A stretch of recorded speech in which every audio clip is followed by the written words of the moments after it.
Welcome back to I Am 3. We are at the Aesthetic Show 2017 in Las Vegas, and I am sitting here with Neekan. No, dang it, I'm sorry. Nice to meet you. Nice to meet you.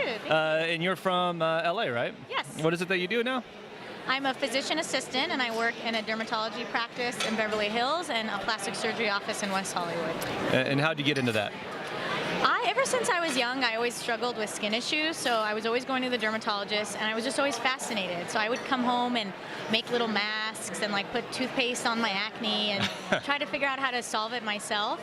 Then when I was in college, I was fortunate enough to do research for top injector, Dr. Frederick Brandt. He's passed now. And that's when I learned about fillers and kind of seeing like instant results that take like 10 years off someone's face. And so ever since then, I knew this was the field I was going to go into. Nice. So toothpaste on acne. Which one was the best toothpaste? Crest. Crest. Okay. You got a little tingle. With or you knew without it was whitening? drying it out. Yeah. That's funny. So we're at the Aesthetic Show. Is this your first time here? It is. It is. I've been coming here for a while, so I have to say, there's a lot more energy here. This is a really good show this year. Every year it seems to get better. There's more and more exhibitors, more and more attendees. What is it that you're hoping to take away? What did you identify as something that you want to hone in on and learn? I really want to hone in on skills that take up majority of my practice. I do a lot of injectables, so it's just great to hear from some of the top injectors in the nation on different techniques, safety, how to get the desired outcome. But I'm also really interested to see what else is on the market. I mean, you always feel like you know it all until you come somewhere like this and you just realize for every laser there's like 3 different versions, or for every treatment there's so many different ways to do it. So just getting familiar with the market, but also getting more information and fine-tuning on things and skills that I already provide for patients. I like it. Good. Yeah, this is the place to do it. Yeah, so there's like a stage here behind us. They're doing a lot of presentations over there. I think later this evening there's going to be a big award show. Are you going to be here for that? I will be. All right. Yeah, I will be. It's a sight to behold. It's a lot of fun. So couple of fun questions to kind of wrap this up. Any unique hobbies or interests? Well, in LA, I love going to the beach, obviously. I just recently got into Instagram and social media a few years ago. Okay. But I tend to stay up sometimes till like 2, 3 in the morning just looking at people's before and afters. Nice. I'm like fascinated with before and afters, and so I'll stay up sometimes like watching injection videos or like crazy techniques in Europe. And I'm like, I wonder if anyone else stays up and does this. But I guess that's how you learn. Yeah, I'm very passionate. That's good. That's becoming more of my hobby because I'm spending more time doing it. Well, I was going to ask you what's your favorite TV show or movie, but Actually, it's not plastic surgery related. I am really into prison shows. Prison shows? Yeah. Which one's your favorite? Like reality TV or? I really like, I like Locked Up Abroad. Okay. I just finished the 21 Days in Fulton County Jail. Is that's a documentary style? Yeah, it's a documentary. It's 6 or 7 people who volunteer to go into the prison system and come back and report all the flaws and how they can improve it. How they can improve the inmate experience, I guess. Exactly. That's cool. Yeah. That's really interesting. You thought it was going to be botched? There's all Dr. Miami now has a TV show, so that's come up a couple times, but I'm just kidding. No, luckily, like I spend enough time on social media, so like when it comes to watching TV, I like to watch things completely unrelated. Yeah, that's awesome. Yeah. If you could go back in time to your 21-year-old self and give her some advice, what would it be?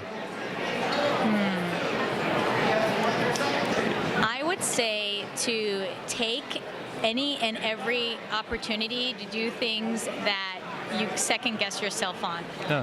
Because there were so many opportunities I had to maybe like travel abroad, and I thought at that time, being 21, I have bills to pay, I have loans to pay. And now I look back and I'm like, those bills were a joke compared to the bills I have now. And so the opportunity to travel as much as I want to now is not as realistic. Okay. And so I just feel like there was a lot of things that came up, and you always kind of doubt yourself, or you think, well, I should do this instead. This is going to look better for my resume. And in the long run, a lot of those things don't matter. You look back and you remember your experiences that helped you get to where you are and kind of build your character. It's not always just putting things on the resume. And so I would have been more adventurous. I would have traveled more. I would have done crazier things than, just finding the right job. Well, the good news is you can still do all that. Yeah, true. So just true. inspired yourself and me to start traveling some more. So that's awesome.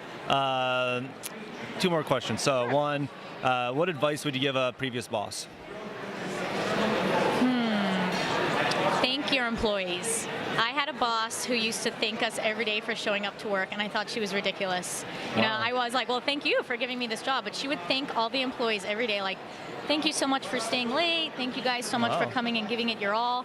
And I didn't realize how influential that was until I worked for a boss who never thanked us, kind of had the expectation that we're just lucky to even have the job. Didn't really look at how important it is to make us feel incorporated and invested in the business. And so people just started getting disengaged. You could see people lose their passion because they felt like they had no voice, even though they had great ideas. So I would say, just treat them almost as though they're your co-partner rather than just your employee. It's really good advice. I like it. It's really good. So last and final question, and this will be about Los Angeles traffic.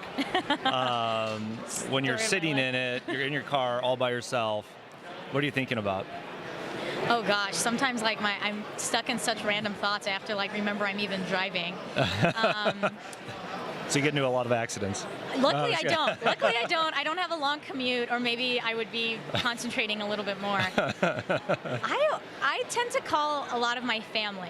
That's kind of my time to call people like my grandma, my dad, my brother, and just have conversations with them.